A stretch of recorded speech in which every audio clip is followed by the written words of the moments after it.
سلامونه وخت مو پخیر دی اجمل شهاب فیسبوک باندې او یوټیوب چینل ته خراغلاست. راشد خان د 2022 میلادي پلو آردر کې دویم مخکښ توپ وهونکی شو. ابراهیم صدران په 2022 میلادي کال کې د زیاتو سیلیزو جوړولو په برخه کې مخکې و. محمد نبی او فاروقي په بي پي ال کې د ګډون په مخه بنگلاديش ته ولاړ.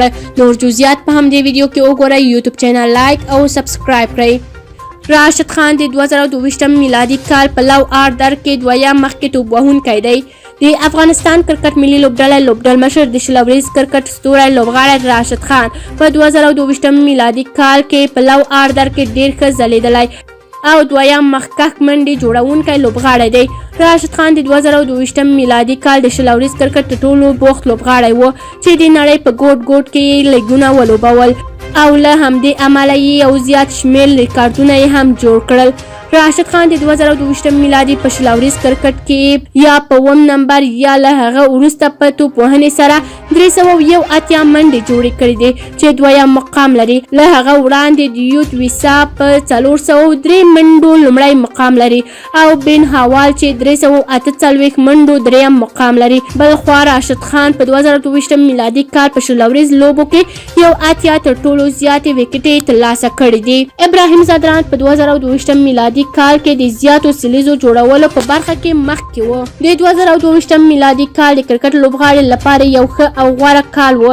په دغه کال کې ځینې ریکارډونه ماتونکو لاسته راوړنې ثبت شوې.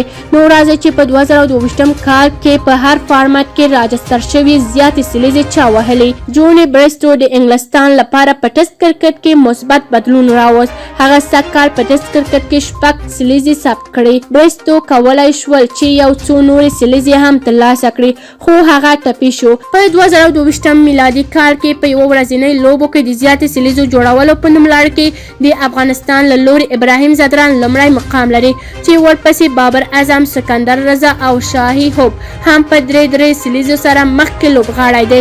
سوریا کمار یادو په 2022 میلادي کال کې تر 0 زیاتې منډې جوړې کړې دي چې 2 شل ورځې سیلیزې هم وهلې دي. د دې ترڅنګ د هند وتلی لوبغاړی ویرات کوهلي د 2022 کال آسیا جام سیالیو کې د افغانستان په وړاندې سیلیزه ووهله او په 2022 کال کې په شل ورځو سیالیو کې د ډیرو سیلیزو په جوړولو کې دویم مخکښ لوبغاړی شو.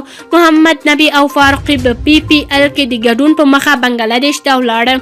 د افغانستان کرکټ ملي لوبډلې دوه ستوري لوبغاړي محمد نبی او فضل حق فاروقي د بنگلاديش په پریمیر لیګ کې د ګډون په مخه دغه هیواد ته روان شول.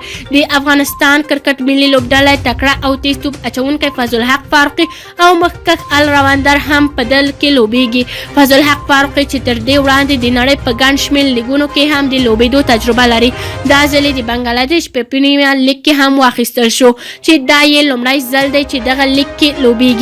د یادولو وړ دی چې عثمان غني درویش رسولي هم د بنگلاديش پریمیر لیګ کې د لوبېدو تړون کړی دی او یو شمېر نور افغان لوبغاړي هم په دغه لیګ کې لوبېږي.